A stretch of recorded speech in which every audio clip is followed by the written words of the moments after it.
If you Google, did Neil Young sell his music, you can find this CNBC article. Neil Young sells 50% of his publishing rights to his entire song catalog to UK investment fund. The deal gives Hipgnosis the rights to the worldwide copyright and income interests of 1,180 songs composed by Young and has been reported to have cost around $150 million. So 50% to UK investment fund Hipgnosis. In October of 2021, Blackstone and Hipgnosis Song Management launched $1 billion partnership to invest in songs, recorded music, music IP, and royalties. Interesting. Blackstone is an American alternative investment management company who, interestingly enough, in 2020, announced the appointment of Jeffrey B. Kindler, former chairman and CEO of Pfizer, as senior advisor. Now, I don't know the answer to this, but did Neil Young independently make the decision to try and blackball Joe Rogan for questioning Big Pharma and the government narrative? Or was it a team decision with the multi-billion-dollar investment firm who also owns a big chunk of his music?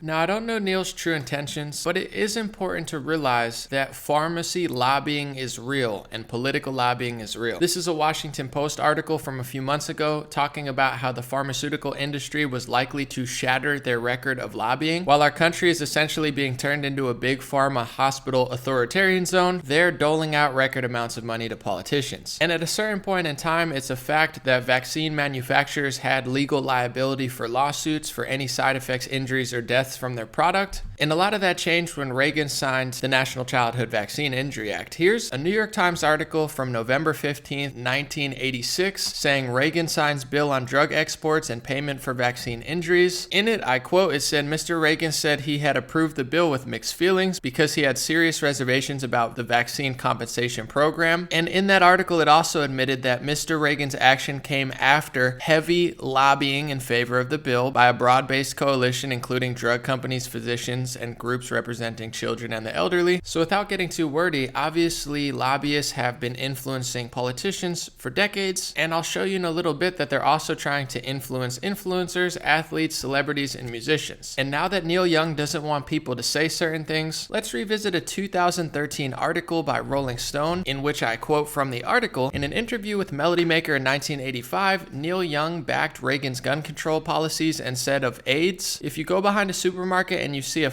behind the cash register, you don't want him to handle your potatoes. If he were to say this today, he would probably be canceled forever and never be able to tour again if he ever wants to. Back then, he's Mr. Free Speech. Oh, I apologize, it's okay. But now he draws the line at Joe Rogan, having intellectual long-form discussions about everything. I'm so sick and tired of people like Neil Young, Sacha Baron Cohen, and Howard Stern, who benefited their entire lives off of the free speech in America. Keep on rocking in the free world. Say whatever you want on the radio. Make a funny television and movie where you make fun of all ethnicities and make jokes. But then once you get your position of power, you weaponize it against the average person, acting like the First Amendment isn't a good idea anymore, and anybody that questions your political agenda needs to be taken off Spotify or Facebook, or like psychopath Howard Stern thinks, pretty much killed and not allowed in the hospital. These are some of the biggest hypocrites in our country and some of the worst people. I hope news articles of Neil Young saying this back in the day resurface, although I don't think it's fair to hold someone accountable to what they used to say, and to be honest, I think people should be allowed to have unpopular social opinions. The fact that this doofus is marching around like he's MLK of the vaccine industry, what a loser. And here's an old clip that I just wanted to reshare of Andrew Bogut, NBA champion and Olympian, talking about how people were willing to pay him off to push pretty much government propaganda about closing down businesses.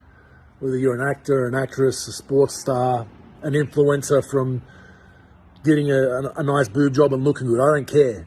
Whoever you are, why don't we hear you speaking up? The silence is deafening. Let me give you the reason why. Last year, about 3 or 4 months into this pandemic, I got a message from somebody. I'm not going to name who it was or where it came from.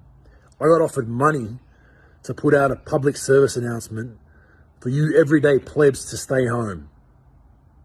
We went something like this. Hi, I'm Andrew Bogut, former NBA washed up athlete, former Olympian, whatever you want to call it. It's your duty to stay home. Do the right thing for the community. I've got money in my bank account. I'm good. I'm fine. I can fill up my fridge with food.